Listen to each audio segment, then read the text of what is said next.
সম্মানিত উপস্থিত মুসল্লিয়ান, এখন আমরা বর্তমানে ইংরেজি কোন মাসের মধ্যে আছি আমরা জানি না কোন মাস বলেন তো দেখি? হ্যাঁ, জুলাই মাস। ইংরেজিতে জুলাই মাস ছোট ছোট পোলাপান পর্যন্ত জানে।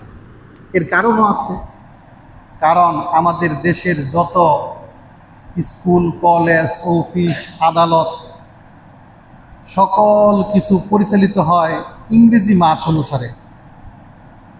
কোন মাসে কি কার্যক্রম, স্কুল কলেজ কোন মাসে কতদিন বন্ধ, এই সকল কিছু ইংরেজি মাস অনুসারে হয়।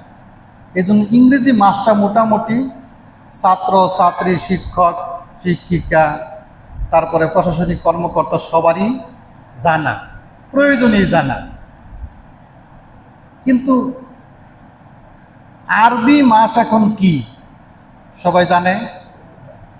অনেকেই জানে না যে আরবি কোন মাস কখন যায়। তবে একটা মাস জানে, রমাদান মাস। কারণ রমাদান মাস এই জন্য জানে যে রমাদান মাসটায় তো সিয়াম পালন করতে হয়। যেদিন শুরু হয় এদিন রমাদান মাস শুরু হয়, যেদিন শেষ হয়, এই জন্য জানে। বাকি রমাদান মাস ছাড়াও আরবি আরও কয়টা মাস আছে? 11টা মাস। এই 11টা মাসের কোন মাস কখন এটা আমরা অনেকেই জানি না। কিন্তু অফিস, আদালত, স্কুল, কলেজ এর নানান কার্যক্রম যেমন ইংরেজি সাল এবং ইংরেজি মাসের উপর নির্ভর করে, ঠিক তেমনি মুসলমানের এবাদত বন্দিগি কোন মাসে কখন কি এবাদত, কখন কি কার্যক্রম, কখন কোন আমলের সওয়াব বেশি, এইটা কি ইংরেজি মাসের উপর নির্ভর করে না বাংলা মাসের উপর না আরবি মাসের উপর? তাহলে এবাদত বন্দিগি সময় অনুসারে সঠিক সময়ে পালন করার জন্য আরবি মাস সম্পর্কে ধারণা থাকা এটি ফরজে কিফায়া, অর্থাৎ সবাই না জানলেও সমাজের কিছু সংখ্যক লোকের এটা অবহিত থাকতে হবে। তো যাই হোক, এখন চলতেছে কি মাস? আরবি কি মাস? মুহররম মাস। এই মুহররম মাসের মর্যাদা কি? মুহররম মাসে কি করণীয়, কি বর্জনীয়, এ সম্পর্কে মুসলমানদের জানা থাকতে হবে। বিশেষ করে মুহররম মাসের 10 তারিখ, মুহররম মাসের 10 তারিখ, এই 10 তারিখটাকে আরবিতে বলা হয় আশুরা। আশুরা মানেই হচ্ছে কয় তারিখ বলেন? 10 তারিখ। বাংলায় যেমন আমি বলি 10 তারিখ, আরবিতে হলো কি? আশুরা। তাহলে আশুরা মানে 10 তারিখ। এই 10 তারিখের বিষয়েও কি কাজ আমাদের আছে, কি গুরুত্বপূর্ণ আমল আছে, জানা দরকার আছে না নাই? আজকে এই আমাদের যে মুহররম মাস, আরবি এই মাস, সাল, এগুলো কিভাবে শুরু হলো এবং মুহররম মাসে কি করণীয়, সেই সাথে মুহররম মাসের 10 তারিখ তথা আশুরাতে কি করণীয়, এ নিয়ে আলোচনা করব। আলোচনাটা মনোযোগ দিয়ে সবার শুনতে হবে এবং বুঝতে হবে। যেহেতু অনেকেরই একেবারেই অজানা, সুতরাং একেবারে মনোযোগ না দিলে বোঝা যাবে না। ওনারা একটু সচেতন করে দেন, হাতে ধাক্কা দিয়ে। এইভাবে বসা যাবে না। মাঝে মাঝে প্রশ্ন করবো, উত্তর দিবেন। এই জন্য সচেতনতার সাথে আপনারা সবাই খুতবাগুলো শ্রবণ করবেন।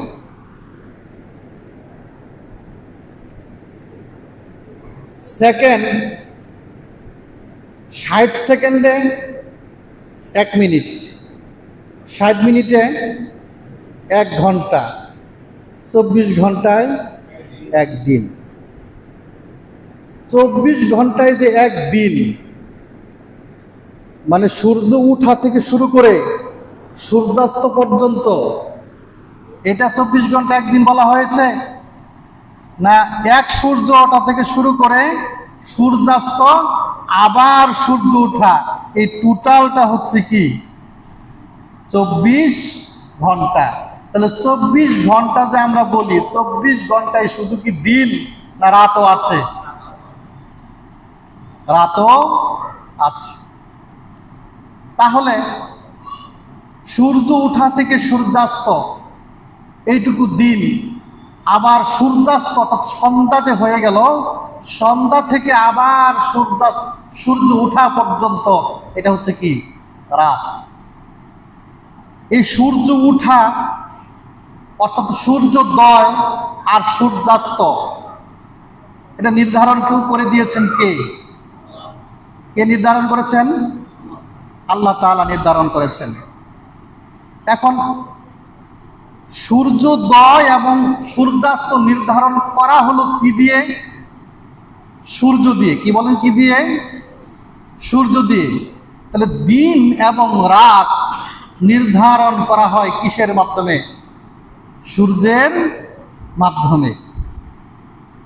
একটা মাস যায় আরেক মাস আসে, আরবি মাসের কথা বলছি। এক মাস যায় আরেক মাস আসে, এইটা নির্ধারণ করা হয় কি দ্বারা? সূর্য দ্বারা না চাঁদ দ্বারা?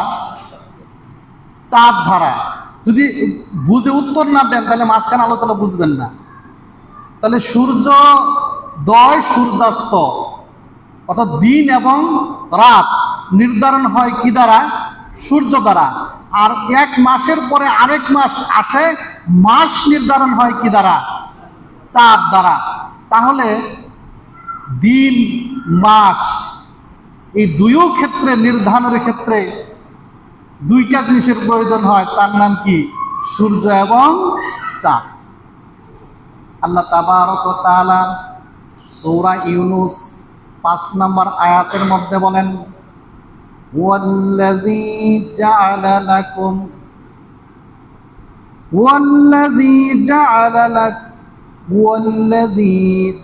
আশ-শামসা দিয়াআন ওয়াল কামারা নূরা। আল্লাহ বলেন, তিনি আল্লাহ যিনি তোমাদের জন্য সূর্যকে সৃষ্টি করেছেন, সূর্যকে রশ্মিময় করে সৃষ্টি করেছেন, আর চাঁদকে সৃষ্টি করেছেন দীপ্তিময়। আল্লাহ তাআলা ওয়াকদ্দারাহু মানাজিল এবং কিছু মঞ্জিল নির্ধারণ করে দিয়েছেন। তাহলে আল্লাহ তাআলা বললেন, আল্লাহ তাআলা সূর্যকে আলোকময় রশ্মিময় হিসেবে সৃষ্টি করেছেন, চাঁদকে দীপ্তিময় সৃষ্টি করেছেন, আর কিছু মঞ্জিল সৃষ্টি করেছেন। বলেন কি সৃষ্টি করেছেন? কথা বলতে হবে। মঞ্জিল সৃষ্টি করছেন। কি সৃষ্টি করছেন? তাহলে আল্লাহ তাআলা সৃষ্টি করলেন সূর্য, চন্দ্র আর কি? মঞ্জিল। কেন সৃষ্টি করলেন? লিতাআলামু আদাদাস সিনিনা ওয়াল হিসাব।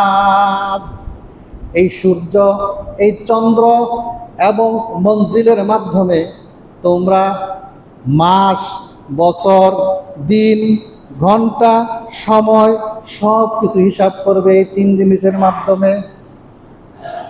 তাহলে দিন, রাত, সময়, বছর সব কিছু নির্ধারণের জন্য আল্লাহ তাআলা কি দিয়েছেন? সূর্য এবং চাঁদ দিয়েছেন। আল্লাহু আকবার। তাহলে আমরা দেখলাম মাস নির্ধারণ হয় চাঁদ দ্বারা। মাসের মধ্যে, আরবি মাসের মধ্যে দিন 29টাও হতে পারে, 30টাও হতে পারে। তাহলে মাসের মধ্যে আছে কি? দিন। এক বছরের মধ্যে মাস আছে কয়টা? এটা জানেন তো সবাই? না কয়টা বলেন? 12টা। এই 12টা মাসও আল্লাহ নির্ধারণ করে দিয়েছেন। আল্লাহ তাবারক ওয়া তাআলা সূরা তাওবার 36 নম্বর আয়াতের মধ্যে বলেন, ইন্না ইদ্দাতাশ শুহুরি ইনদাল্লাহি 12 শাহরান ফি কিতাবিল্লাহ। আল্লাহ তাআলা মাসগুলোকে সৃষ্টি করেছেন, আর আল্লাহ তাআলা এক বছরে 12টি মাস তোমাদের জন্য নির্ধারণ করে দিয়েছেন। বলেন কয়টি মাস? 12টি মাস আল্লাহ নির্ধারণ করে দিয়েছেন। যেমন বর্তমানে আরবি মাস কি মুহররম, এর আগের মাস কি ছিল জিলহাজ, এর আগের মাস কি ছিল জিলকাত। এরকম ভাবে কয়টা মাস আছে? 12টি মাস। তাহলে দিনও সৃষ্টি করলেন কে? উত্তর দেন, কে সৃষ্টি করলেন? রাতও সৃষ্টি করলেন কে? কিসের মাধ্যমে? সূর্য এবং চাঁদের মাধ্যমে। মাস নির্ধারণ করে দিলেন কে? আল্লাহ। কয়টা মাস সেটিও নির্ধারণ করে দিলেন কে? এবার বলেন বাকি রয়েছে কি? আপনারা আমার সামনে যারা আছেন, আল্লাহ তাআলা তো সবই নির্ধারণ করে দিলেন কোরআনের মধ্যে। বাদ রইল কি? বাদ রয়েছে সাল। সাল মানে কততম বছর। যেমন ইংরেজিতে কত সাল? 2024। এই সাল 2024 সাল, অর্থাৎ একটা বছর যে একটা সাল, এটা 2024। এইটা আল্লাহ নির্ধারণ করে দেন। 2024 কেমনে নির্ধারণ হয়েছে? ঈসা আলাইহিস সালাম যে বছর জন্মগ্রহণ করেন, ওই বছরকে 0 সাল ধরে। ঈসা আলাইহিস সালাম যেই বছর জন্মগ্রহণ করেন ওইটা 0 সাল। তারপরের এক বছরে 1 খ্রিস্ট অব্দ, মানে খ্রিস্টের জন্মের 1 বছর পর। তাহলে বলেন খ্রিস্টাব্দ 2 মানে কি? ঈসা আলাইহিস সালামের জন্মের কয় বছর পর? খ্রিস্টাব্দ 10 মানে কি? ঈসা আলাইহিস সালামের জন্মের 10 বছর পর। 2024 খ্রিস্টাব্দ মানে কি বলেন? 2024 বছর। ঈসা আলাইহিস সালামের জন্মের 2024 বছর পেরিয়ে গেছে। এই জন্য এখন কোন সাল? 2024 সাল। তাহলে সালটা কি আল্লাহ নির্ধারণ করে দিয়েছেন না মানুষই নির্ধারণ করছেন? আমি কিন্তু বলছি আজকে ওয়াজটা বুঝতে হবে, সালটা নির্ধারণ করে দিয়েছেন আল্লাহ না মানুষ নির্ধারণ করছেন? আমরা বললাম ইংরেজি সালের কথা। ইংরেজি সালে আবার খ্রিস্টপূর্বও আছে। যেমন ঈসা আলাইহিস সালামের জন্মের 500 বছর আগে, ওইটাকে বলা হয় খ্রিস্টপূর্ব 500।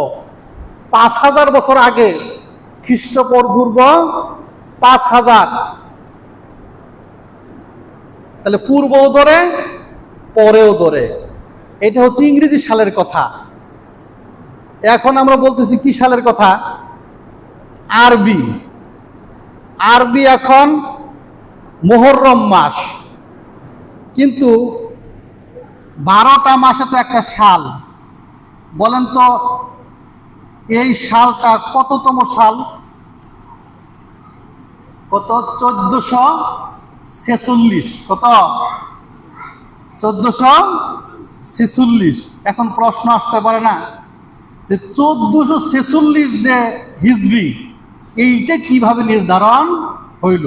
আগেই বলছি দিন রাত মাস 12টা মাস সবই আল্লাহ কোরআনে দিছেন, কিন্তু এইটা যে 1446 সাল, এই 1446 নাম্বারটা আল্লাহ তাআলা কোরআনের মধ্যে দেন। তাহলে কেমনে আসলো? জানার আছে না নাই? আছে না নাই? আছে। উমর রাদিয়াল্লাহু তাআলা আনহুর আমলে, অর্থাৎ উমর রাদিয়াল্লাহু তাআলা যখন খলিফা, তার খিলাফতের জামানায়, আমরা নিশ্চয়ই জানি যে আবু বকর রাদিয়াল্লাহু তাআলা আনহু প্রথম খলিফা ছিলেন, তারপরে ওমর রাদিয়াল্লাহু তাআলা আনহু, তারপরে ওসমান রাদিয়াল্লাহু তাআলা, তারপরে কে? আলী রাদিয়াল্লাহু তাআলা আনহু। এই চার খলিফার জামানায় যে শাসন করেছে, শাসন করার ক্ষেত্রে খলিফারা বিভিন্ন অঞ্চলকে ভাগ করে করে এক এক অঞ্চলকে এক একজনকে দায়িত্ব দিয়েছেন। তার নাম হচ্ছে কি? গভর্নর। তার নাম কি বলেন? গভর্নর। ঠিক তেমনি ওমর রাদিয়াল্লাহু তাআলা আনহুর খেলাফতের জামানায় বসরা এলাকার গভর্নর নিযুক্ত করেছিলেন আবু মুসা আল আশআরী রাদিয়াল্লাহু তাআলা আনহুকে। বসরার গভর্নর আবু মুসা আশআরী রাদিয়াল্লাহু তাআলা আনহু। আরেকটা কথা বলে রাখি, তৎকালীন জামানায় কি মোবাইল ছিল? মোবাইল দিয়ে কি গভর্নরদেরকে ফোন দিত তোমার রাজ্যের খবর কি? তাহলে কি দিয়ে খবর নিত বলেন? চিঠির মাধ্যমে। কিসের মাধ্যমে? চিঠির মাধ্যমে খবর নিতেন। উমর রাদিয়াল্লাহু তাআলা আনহু চিঠি লিখতেন, এই চিঠি যাইতো গভর্নরদের কাছে। গভর্নররা চিঠি লিখতেন, যাইতো কার কাছে? খলিফার কাছে। চিঠি তো এরকম অনেক চালাচালি হইতো।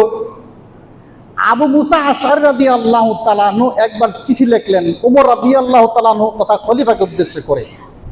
কি চিঠি লিখলেন? লিখলেন যে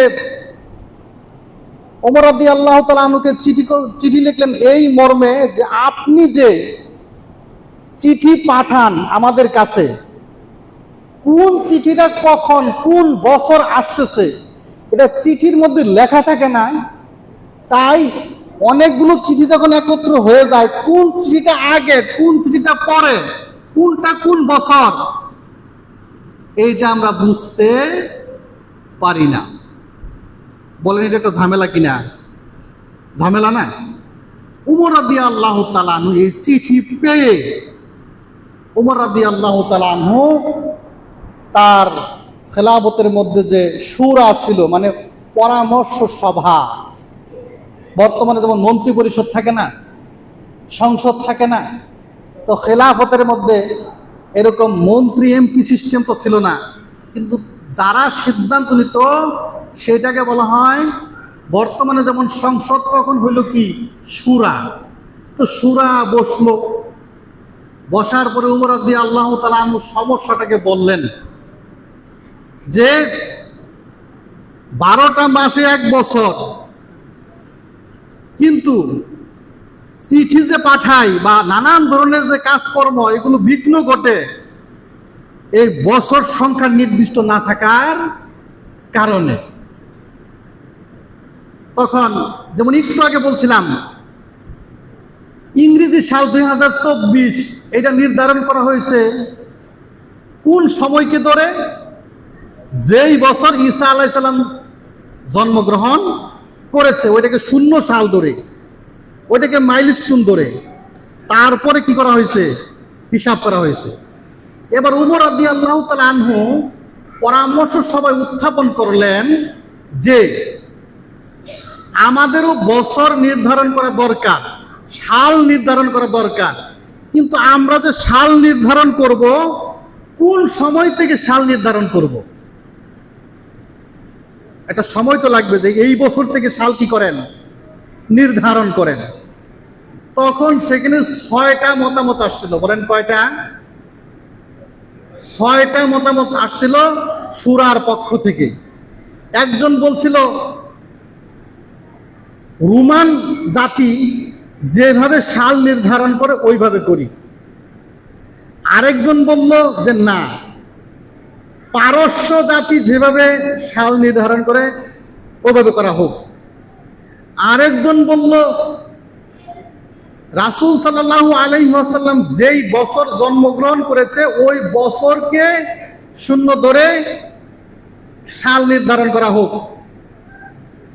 আরেকজন বলল রাসূল সাল্লাল্লাহু আলাইহি ওয়াসাল্লাম যে মৃত্যুবরণ করেছে ওই সাল ধরে, ওইটাকে 0 সাল ধরে হিসাব করা হোক।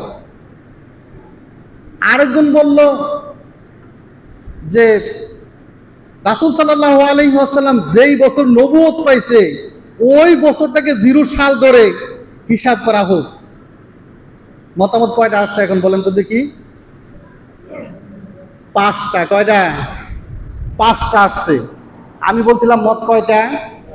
তাহলে আরেকটা আছে না নাই? আরেকটা মত আরেকজন দিলেন, তিনি হলেন আলী রাদিয়াল্লাহু তাআলা আনহু। তিনি বললেন রাসূল সাল্লাল্লাহু আলাইহি ওয়াসাল্লাম এবং সাহাবায়ে কেরাম মক্কা থেকে মদিনায় হিজরত করেছে, যে বছর হিজরত শুরু হয়েছে সেই বছরকে 0 ধরে হিসাব করা হোক। উমর রাদিয়াল্লাহু তাআলা আনহু আলী রাদিয়াল্লাহু তাআলা আনহুর এই মতটাকে সমর্থন করলেন, গ্রহণ করলেন এবং এই মতটাকে রাষ্ট্রীয় মত হিসেবে ঘোষণা করে দিলেন। তার মানে রাসূল সাল্লাল্লাহু আলাইহি ওয়াসাল্লাম তার সাহাবায়ে কেরাম যেই বছর মক্কা থেকে মদিনায় হিজরত করেছিলেন সেই বছরকে ধরা হলো শূন্য। আর আমরা যেমন বলি ইংরেজি সাল বা খ্রিস্টাব্দ, ঠিক তেমনি আরবি এই সালটাকে বলা হলো হিজরি।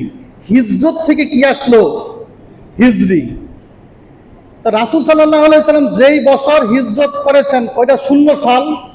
আর যখন উমর রাদিয়াল্লাহু তাআলা পরামর্শ করতেছেন এই বছরটা তা থেকে 17 বছর পরে, তাহলে যখন পরামর্শ করতেছেন বলেন তো সেই বছরটা কত হিজরি? আমার কথা মনে বুঝেন নাই।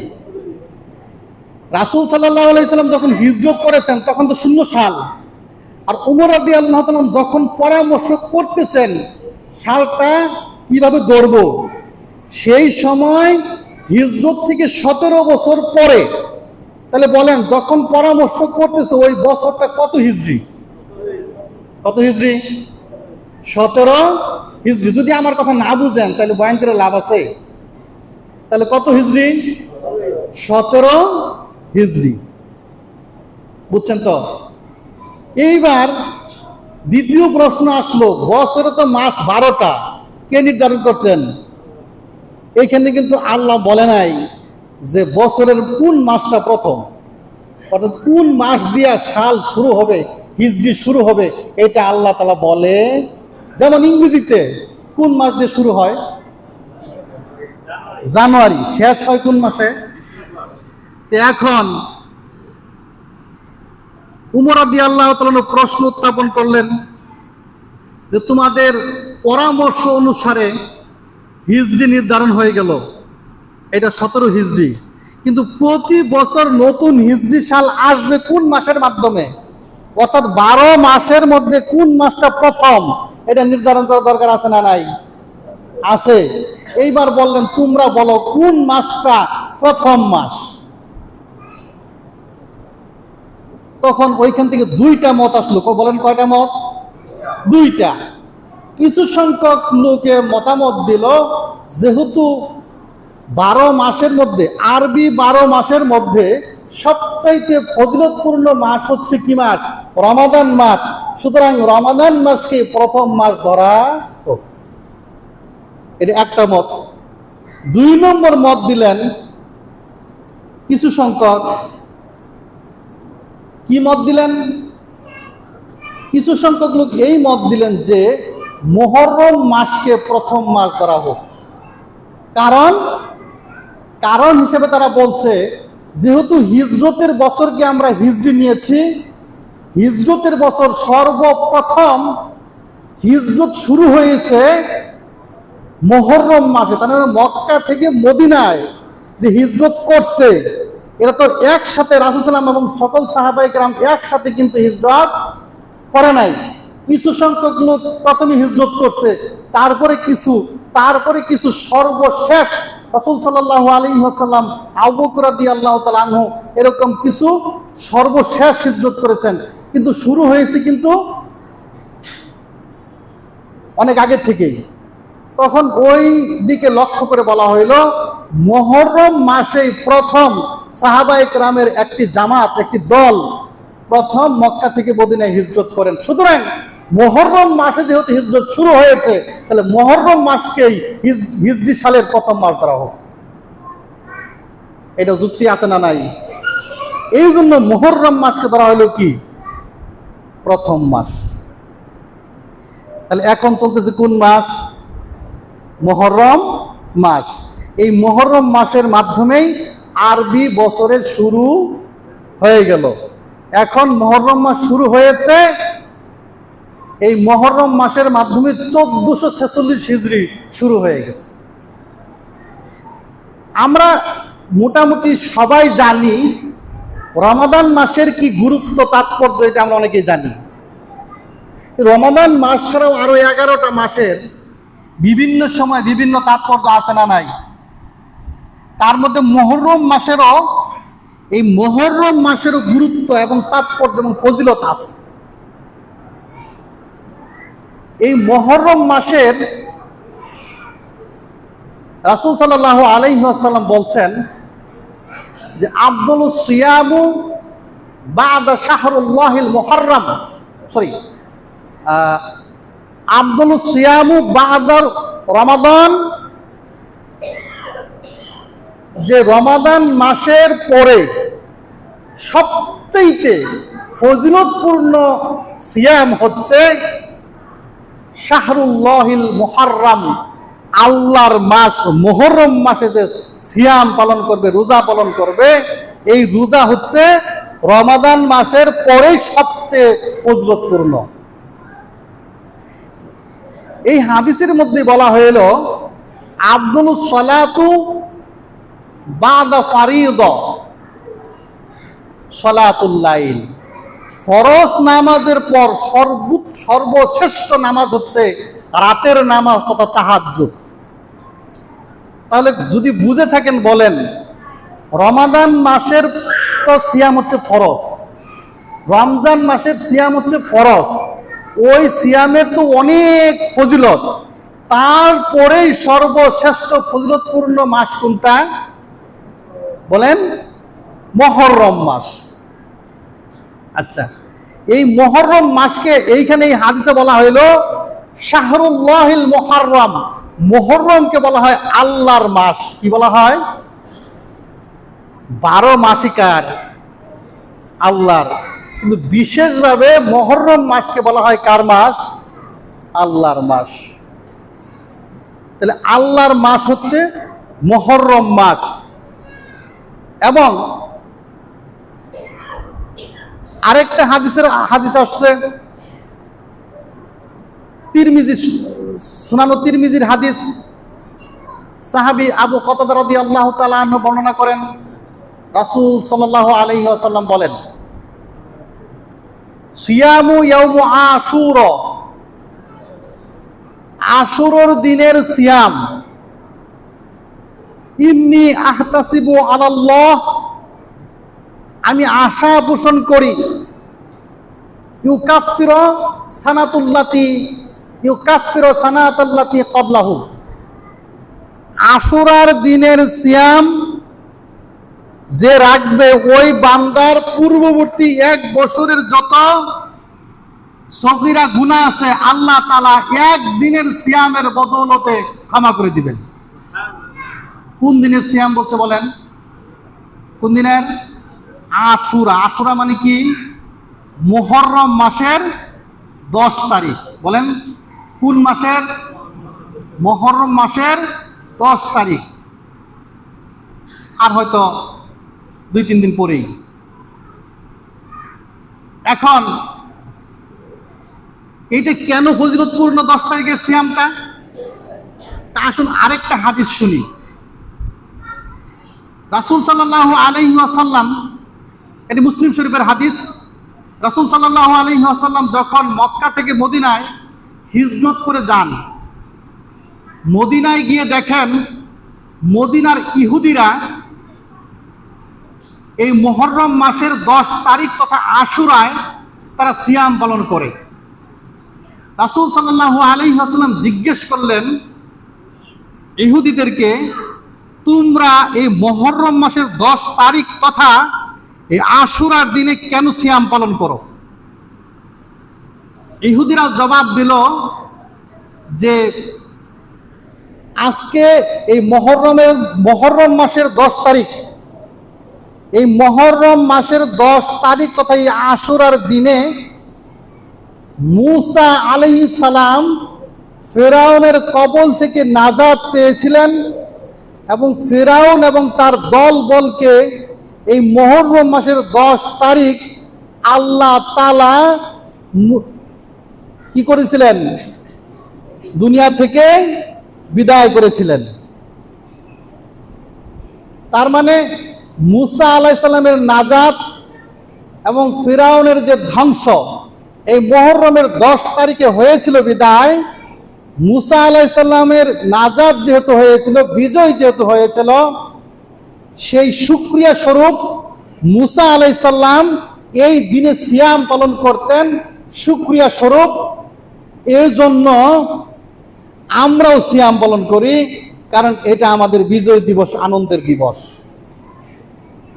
এখান থেকে আরেকটা শিক্ষণীয় বিষয়, মুসলমানরা কখনো নিয়ামত পেলে সেই নিয়ামতের শুকরিয়া স্বরূপ কখনো ঢুল তবলা বাজায় না, কখনো কনসার্ট করে না, কখনো আনন্দ বিনোদন করে না। মুসলমানরা কোনো নিয়ামত পাইলে, বিজয় পাইলে তার শুকরিয়া আদায় করে ইবাদতের মাধ্যমে। যেমন মুসা আলাইহিস সালাম আর তার অনুসারীরা সেই নিয়ামতের শুকরিয়া আদায় করেছিল সিয়াম বা রোজার মাধ্যমে। আমরা যে ৭১ সালে ১৬ই ডিসেম্বর বিজয় পাইছি, যদি আমরা মুসলমান হয়ে থাকি, এই বিজয়ের শুকরিয়া কি কনসার্টের মাধ্যমে হবে?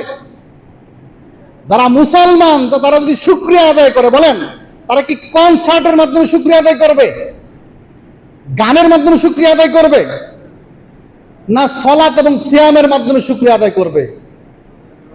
শুকরিয়া আদায় করবে মুসলমান সালাত, সিয়াম, দোয়া, কালাম, কোরআন তেলাওয়াতের মাধ্যমে।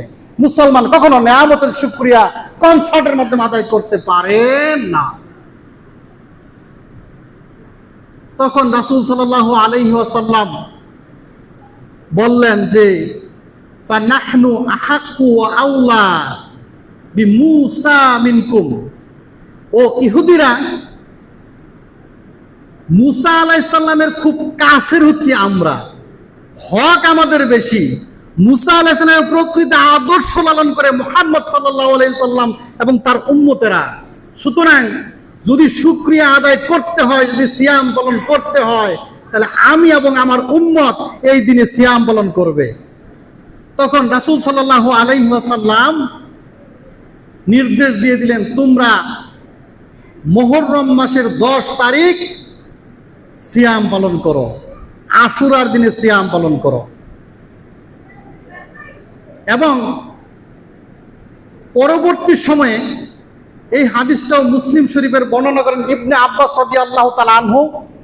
তিনি বলেন, রাসূল সাল্লাল্লাহু আলাইহি ওয়াসাল্লামকে কতিপয় সাহাবী জিজ্ঞেস করলেন, ইয়া রাসূলুল্লাহ, আমরা যে আশুরার দিনে সিয়াম পালন করি, ইহুদিরাও আশুরার দিনে সিয়াম পালন করে, তাহলে ইহুদিদের অনুকরণ হয়ে গেল না? রাসূল সাল্লাল্লাহু আলাইহি ওয়াসাল্লাম বললেন, ঠিকই তো, ইহুদিরা যেটা করে আমরাও সেটাই করতেছি। আল্লাহ যদি বাঁচিয়ে রাখে, আগামী বছর আমি 10 তারিখও সিয়াম রাখবো, সাথে 9 তারিখ সিয়াম রাখবো, 2টি সিয়াম রাখবো, যাতে ইহুদিরা একটা রাখে, আমরা 2টা রাখবো, আল্লাহ যদি বাঁচিয়ে রাখে। বর্ণনাকারী বলেন, ওই বছরের পরে পরবর্তী মুহররমের 10 তারিখ আসার আগেই মুহাম্মদ রাসূলুল্লাহ সাল্লাল্লাহু আলাইহি ওয়াসাল্লাম দুনিয়া থেকে বিদায় নেয়। রাসূল সাল্লাম আর 9 তারিখ রাখতে পারে নাই, কিন্তু আমাদের এখন 9 তারিখ রাখা, এটা রাসূল সাল্লামের আশা প্রকাশের কারণে আমাদের জন্য 9 তারিখ 10 তারিখ রাখা মুস্তাহাব। যদি কেউ 9-10 না রাখতে পারে, তাহলে 10-এর সাথে 11 রাখবে। তাহলে কয়টা? 2টা। আসলে কোনটা? 10, সাথে কত? 9। 9 যদি না রাখতে পারেন, 10 এবং 11, উত্তম কোনটা হবে বলেন? 9-10 না 10-11? 9-10 না 10-11?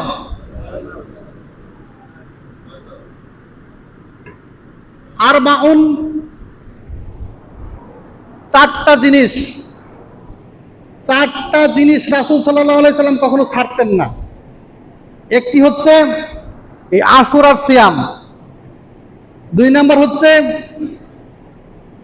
এই মুহররম মাসের আগে যে জিলহজ মাস গেল, জিলহজ মাসের যে প্রথম 9 দিনের সিয়াম, 3 নাম্বার হচ্ছে প্রতি মাসে 3 দিনের সিয়াম, 13, 14, 15, 4 নাম্বার হচ্ছে ফজর নামাজের সুন্নত। এই 4টা জিনিস কখনো ছাড়তেন না। এবার আসুন, তাহলে মুহররমের 10 তারিখে আমাদের করণীয় কাজ কি? সিয়াম পালন করা। তার সাথে কয় তারিখ? 9 তারিখ, অথবা যদি 9 তারিখ না পারি, কত তারিখ? 11 তারিখ। বুঝলাম তো ইনশাআল্লাহ? এবার যা না বললেই না হয়, এই মুহররমের 10 তারিখ আরো কিছু ঘটনা ঘটে গেছে। তার মধ্যে উল্লেখযোগ্য ঘটনা হচ্ছে নবী মুহাম্মদ সাল্লাল্লাহু আলাইহি ওয়াসাল্লামের মৃত্যুর 61 বছর পর তথা 50 হিজরিতে কারবালার ময়দানে রাসূল সাল্লাল্লাহু আলাইহি ওয়াসাল্লামের দৌহিত্র তথা নাতি, রাসূল সাল্লাল্লাহু আলাইহি ওয়াসাল্লামের প্রিয় নাতি আলী রাদিয়াল্লাহু তাআলা আনহু এবং ফাতেমা রাদিয়াল্লাহু তাআলা আনহার সন্তান জান্নাতি যুবকদের সর্দার সাইয়্যিদুনা হুসাইন রাদিয়াল্লাহু তাআলা আনহু শাহাদাত বরণ করেন। কারবালার ময়দানে শাহাদাত বরণ করেন কেন? ইতিহাস অনেক লম্বা। আগামী বছর হয়তো এই সময় আসলে এই কারবালার ঘটনা নিয়ে আলোচনা করব, যদি আল্লাহ তাআলা সময় সুযোগ তৌফিক দান করেন। কারণ গত বছর আলোচনা করেছি মুসা আলাইহিস সালামের ঘটনা নিয়ে, আপনাদের স্মরণ থাকার কথা হয়তোবা, মুসা আলাইহিস সালাম এবং ফিরআউনের ঘটনা নিয়ে।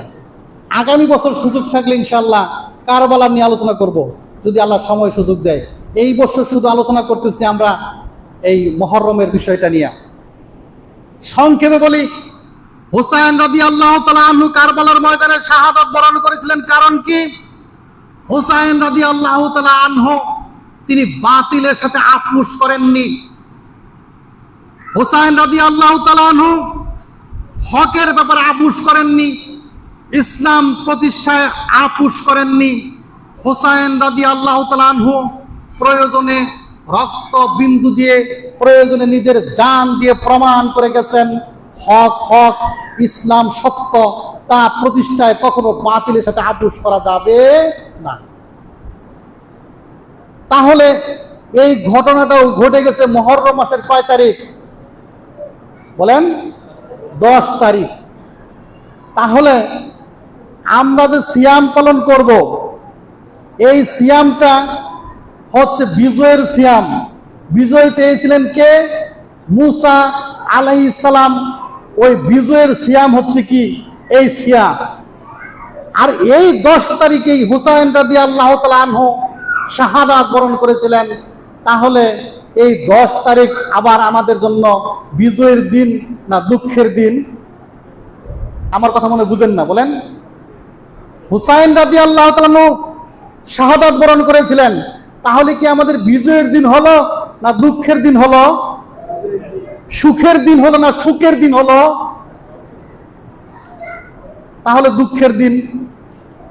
তাহলে এখন আমরা হুসাইন রাদিয়াল্লাহু তাআলা আনহু যে শাহাদাত বরণ করলেন, তাহলে এই সম্পর্কিত এই কারণেও মুসলমানদের করণীয় আছে না নাই জানার দরকার আছে না নাই?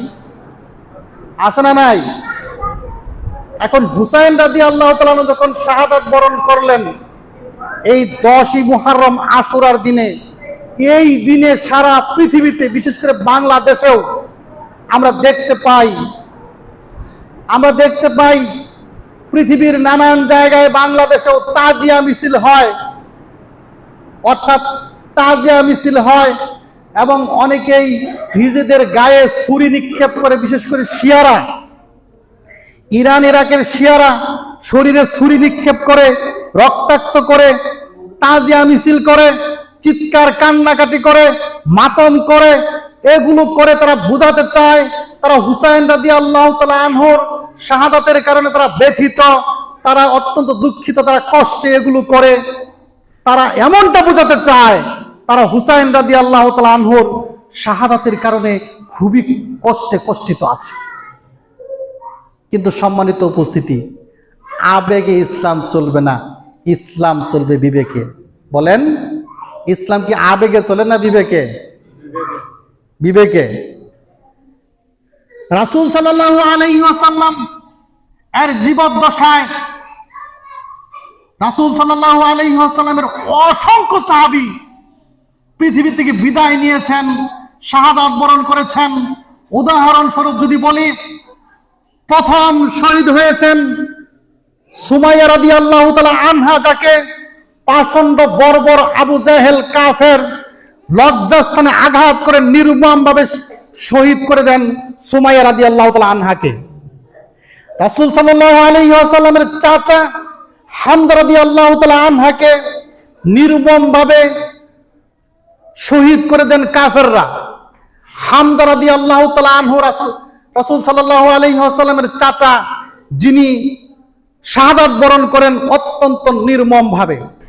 রাসূল সাল্লাল্লাহু আলাইহি ওয়াসাল্লাম ৭৩ জন সাহাবীকে, হাফেজ সাহাবীকে, ৭৩ জন হাফেজ সাহাবীকে প্রেরণ করেন কোন এক এলাকায় কোরআন শিক্ষাদানের জন্য।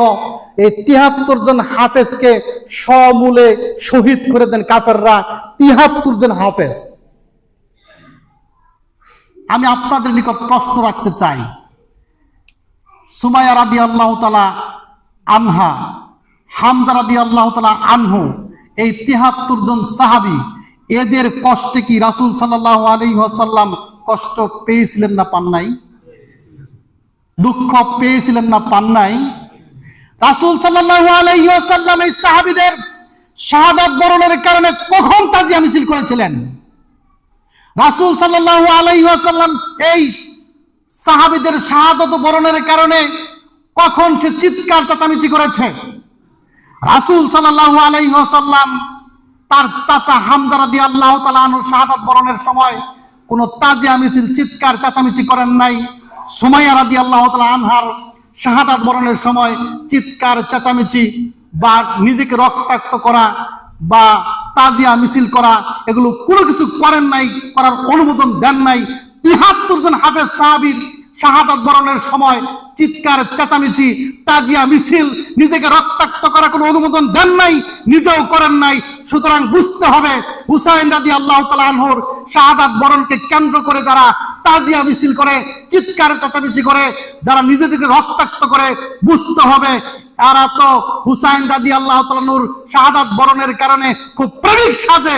মোটেও ওরা হুসাইন রাদিয়াল্লাহু তাআলা আনহুর প্রেমিক নয়, হুসাইন রাদিয়াল্লাহু তাআলা আনহুর মহব্বত করে না, রাসূল সাল্লাল্লাহু আলাইহি ওয়াসাল্লামের মহব্বত করে না, রাসূল সাল্লামের আদর্শের উপরে এরা নাই। বলতে পারেন যে আমরা হুসাইন রাদিয়াল্লাহু তাআলা আনহু যখন শাহাদাত বরণ করলো এই 10ই মুহররম 61 হিজরিতে, এর পরেও পৃথিবীতে বেশ কিছু সংখ্যক সাহাবী বেঁচে ছিলেন। আব্দুল্লাহ ইবনে ওমর রাদিয়াল্লাহু তাআলা আনহু, আব্দুল্লাহ ইবনে আব্বাস রাদিয়াল্লাহু তাআলা আনহু, আব্দুল্লাহ ইবনে আমর রাদিয়াল্লাহু তাআলা আনহু, আবু সাঈদ খুদরি রাদিয়াল্লাহু তাআলা আনহু সহ অনেক সাহাবী পৃথিবীতে ছিলেন। তারা তো তাদের স্মরণে তাজিয়া মিছিল করেন নাই, তারা তো চিৎকার চেঁচামেচি করেন নাই, তারা তো নিজেদেরকে রক্তাক্ত করে নাই। যদি চিৎকার চেঁচামেচি, তাজিয়া মিছিল এগুলো যদি শাহাদাত বরণের কারণে হুসাইন রাদিয়াল্লাহু তাআলা আনহুর শাহাদাত বরণের কারণে এগুলো যে মহব্বতের বহিঃপ্রকাশ হতো, সাহাবায়ে কেরাম করত। যেহেতু তারা করে নাই, সুতরাং এগুলো করা একদম ভণ্ডামি ছাড়া কিছুই নয়। আপনারা লক্ষ্য করে দেখবেন, এই চট্টগ্রামে 10ই মুহররমে এমন তাজিয়া মিছিল তারা বের করবে, মনে হবে তারা বোধহয় রাসূলের প্রকৃত আশেক, রাসূলের নাতির আশেক। মোটেও নয়, আর চূড়ান্তভাবে ভণ্ডামি ছাড়া কিছুই নয়। সম্মানিত উপস্থিতি, আমাদের দেশের মিডিয়াগুলো এত ইসলাম বিরোধী, ইসলামের বিরুদ্ধে কার্যক্রম যেগুলো, শিরকি কার্যক্রম যেগুলো, বিদাতি কার্যক্রম যেগুলো, এগুলোকে ইসলামিক কার্যক্রম হিসেবে হাইলাইট করে আমাদের দেশের মিডিয়াগুলো। আপনি লক্ষ্য করে দেখবেন, শবে বরাতের দিন এরা খুব ফলাও করে প্রচার করে। লক্ষ্য করবেন, এরা শিয়াদের কার্যক্রমকে ইসলামিক কার্যক্রম হিসেবে ফলাও করে, তাজিয়া মিছিলকে ইসলামিক কার্যক্রম হিসেবে এরা প্রকাশ করে, প্রচার করে। বিভিন্ন মাজার কেন্দ্রিক যে শিরিক চলে, এই শিরিকগুলো শুধু এই সংবাদ মিডিয়া নয়, বরং চলচ্চিত্র মিডিয়া যেগুলো, এগুলো তাদের মধ্যে ধর্মীয় কার্যক্রম হিসেবে প্রকাশ করে। আপনি লক্ষ্য করে দেখবেন, এই মিডিয়াগুলো সম্পূর্ণরূপে শিরিক এবং বিদাতি কর্মকাণ্ডগুলো ইসলামিক কর্মকাণ্ড হিসেবে প্রচার করে। সুতরাং আমাদের ব্রেন ফ্রেশ থাকতে হবে যে না, ইসলামিক কার্যক্রম কোনটা আর ইসলামিক কার্যক্রম নয় কোনটা, ভণ্ডামি, সেটা আমাদের বুঝতে হবে। আল্লাহ তাআলা আমাদেরকে এই মুহররমের 10 তারিখ, সাথে 9 অথবা 11 সিয়াম পালন করার এবং হুসাইন রাদিয়াল্লাহু তাআলা আনহুর শাহাদাত বরণের কারণে যদি কিছু করতে হয়, সেটি এই করতে হবে, হুসাইন রাদিয়াল্লাহু তাআলা আনহু যে আদর্শের উপর ছিলেন সেই আদর্শের উপর থাকতে হবে। হুসাইন রাদিয়াল্লাহু তাআলা আনহু জান্নাতি যুবকদের সর্দার থাকবেন। যে সকল যুবক কিয়ামত পর্যন্ত ইসলামের বিজয়ের জন্য কাজ করে যাবে, পৃথিবীর প্রতি ইঞ্চি মাটিতে ইসলাম প্রতিষ্ঠার জন্য কাজ করে যাবে, পরিশ্রম করে যাবে, জান দিয়ে যাবে, মাল দিয়ে যাবে, চেষ্টা করে যাবে, এই সকল যুবককে নিয়ে হুসাইন রাদিয়াল্লাহু তাআলা আনহু কিয়ামতের ময়দানে জান্নাতে যাবেন এদের সর্দার হিসেবে। আল্লাহ তাআলা ওই সকল যুবকদের মধ্যে আমাদেরকে অন্তর্ভুক্ত হওয়ার তৌফিক দান করুন। আমিন ওয়া আখির দাওয়ানা আলহামদুলিল্লাহি রাব্বিল আলামিন।